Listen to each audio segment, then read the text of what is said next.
Olá, caríssimos alunos do terceiro ano Miram Marroquim, Tropa de Elite 2, Foco Enem 2021, sexta-feira, 18 de junho, segundo bimestre, encerrando hoje, portanto, o segundo bimestre e com este recesso bem merecido de todos para todos nós, ok? Professor Maurício, dando continuidade às nossas aulas de revisão geral de Sociologia. O tema de hoje da nossa aula é estratificação social e mobilidade social, ok? Vamos ver este assunto, vamos à página do nosso módulo e aquelas 5 questões de praxe que vocês vão receber, vocês vão ter hoje para resolver. Então, estratificação e mobilidade social. Estratificação social significa a sociedade dividida em classes, em estratos ou camadas sociais. Classes sociais, mas especificamente a nossa sociedade moderna capitalista. Por que isso? Porque a nossa sociedade, infelizmente, sobretudo a sociedade moderna, ela é muito desigual. Há desigualdades muito sérias, muito acentuadas, enfim, e que é necessário, portanto, esse estudo para a gente entender quais as razões os especialistas tentam entender. Porque as desigualdades sociais na verdade, são características históricas da sociedade humana, não é? Desde o início das civilizações, que a sociedade humana não é igual, não é homogênea, ela é muito heterogênea. Então, daí a necessidade da gente entender o porquê disso. Então, eles criaram, os especialistas, um termo técnico, um termo pedagógico para isso, estratificação social. Portanto, é um termo utilizado para classificar os indivíduos em grupos, de acordo com a sua condição ou nível econômico, socioeconômico, ok? Portanto, estratificação social, mais uma vez dizendo, é a divisão, se refere à divisão da sociedade em estratos ou camadas sociais. Muito bem.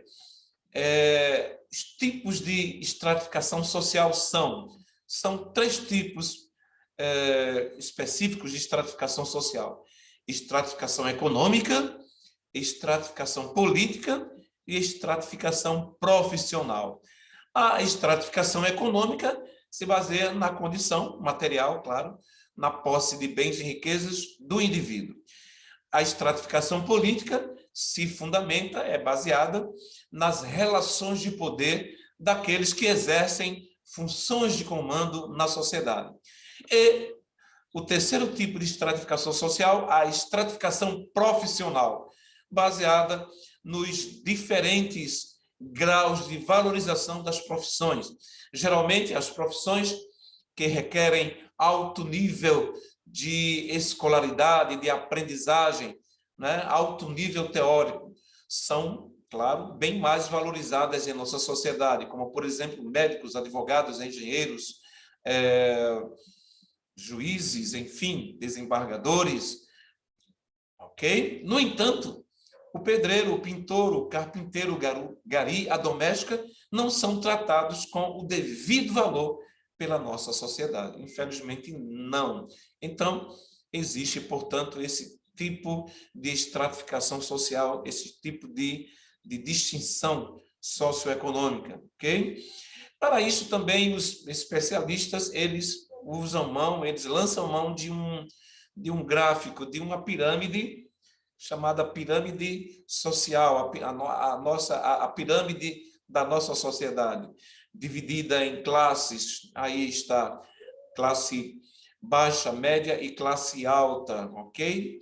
A base da pirâmide é formada pelos trabalhadores, pelos proletários, pelas pessoas de baixa renda, enfim, classe baixa, ok?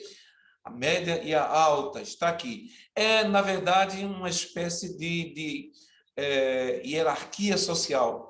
Criaram, portanto, esse modelo de pirâmide para representar as posições hierárquicas das classes sociais, ok? Elas são postas, portanto, na pirâmide assim, dessa forma, conforme o seu poder social e econômico.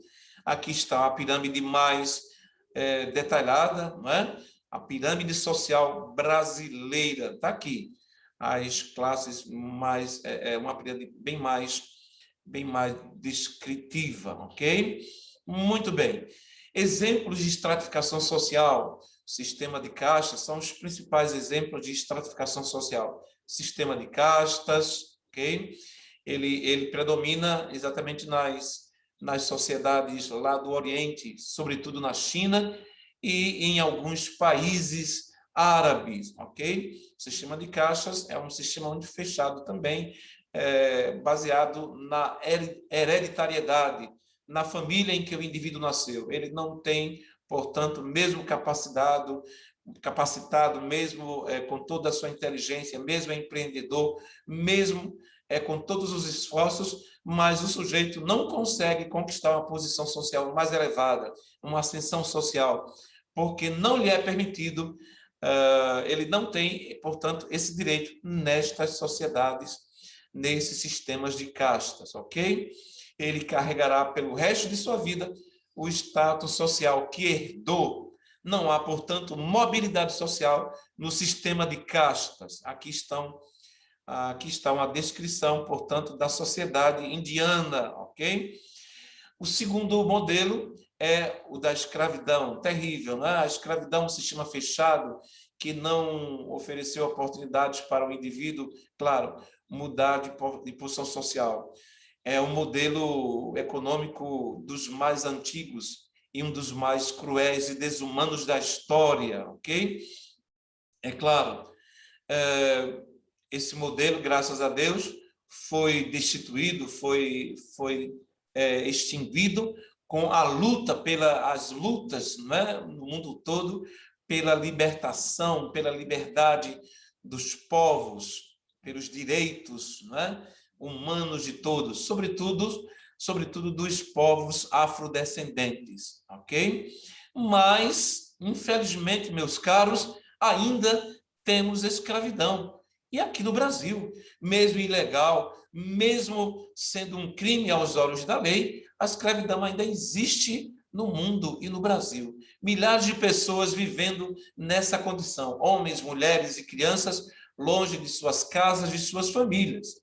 Por exemplo, aqui está, nos garimpos clandestinos do Pará, nas carvoarias do interior de Minas Gerais, nos canaviais do Nordeste, sobretudo Pernambuco, Piauí, e lá também no interior de São Paulo. Desde 2016, já foram resgatados, vejam, em torno de 60 mil trabalhadores, pessoas trabalhando em regime de escravidão no interior do Brasil. Portanto, um problema social seríssimo que precisa terminar de uma vez por todas. É inaceitável, no século XXI, haver ainda trabalho forçado. Okay? O terceiro modelo de estratificação social é o capitalismo. É exatamente o sistema capitalista moderno. É o modo de produção atual, presente em quase todos os países do mundo. Esse sistema permite a mobilidade social. O indivíduo pode ascender ou descender de classe social ou condição social, ok? De acordo com o seu trabalho, seus ganhos ao longo da vida. Esse sistema relaciona classes e estratificação social, ok? Então, aqui neste modelo, nós encontramos, portanto, como está descrito, como está nos gráficos daquelas pirâmides, lá atrás, classe baixa, classe média e classe alta, ok? Estratificação social na visão de Karl Marx e Max Weber, ok? Vejam estes dois estudiosos que se dedicaram demais para compreender esse fenômeno social. Um deles é o alemão Karl Marx, que denomina os grupos sociais como classes, enquanto Max Weber, também alemão, utiliza a palavra estamentos para designar os diversos grupos sociais.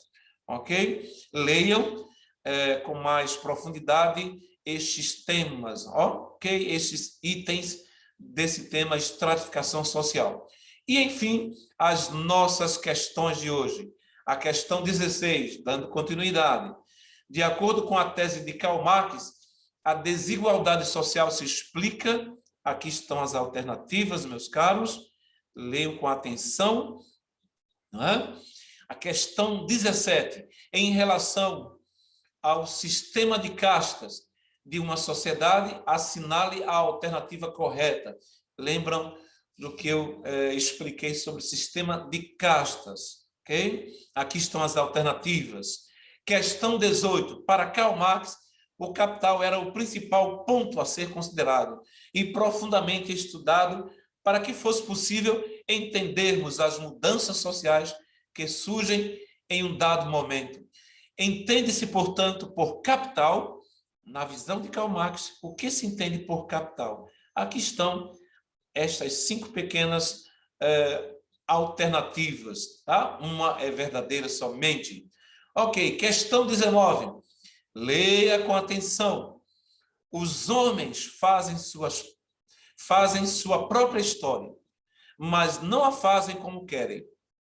Não a fazem sob circunstâncias de sua própria escolha, e sim sob aquelas com que se defrontam diretamente, legadas e transmitidas pelo passado. Deixa eu repetir. Os homens fazem sua própria história, mas não a fazem como querem.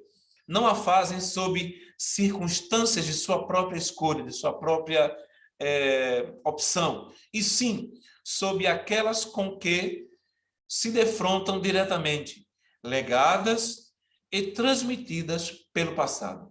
Muito bem. Baseado nesse texto, nessa frase, nessa sentença de Karl Marx, assinale a afirmação verdadeira. São 4 somente alternativas, ok? E, finalmente, a questão 20 de hoje, a última questão do bimestre. No Brasil, o 1% mais rico concentra 28,3% da renda total do país. No Catar, essa proporção é de 29%. Ou seja, quase 1/3 da renda está nas mãos de 1% somente dos mais ricos. Já os 10% mais ricos do Brasil concentram o percentual de 41,9%, vejam, por cento da renda total do nosso país, da nossa sociedade.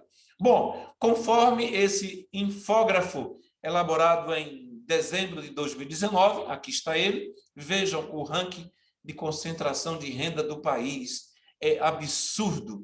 Essa concentração de renda não diminuiu, ela se acentuou mais ainda nestes últimos anos. Ok. A concentração de renda no Brasil possui uma série de causas. Dentre as principais aqui estão as alternativas, meus caros, leiam e releiam corretamente para responder corretamente a esta última questão. É isso, meus caros. Muito obrigado pela atenção carinhosa de todos. Quero aproveitar para agradecer mais uma vez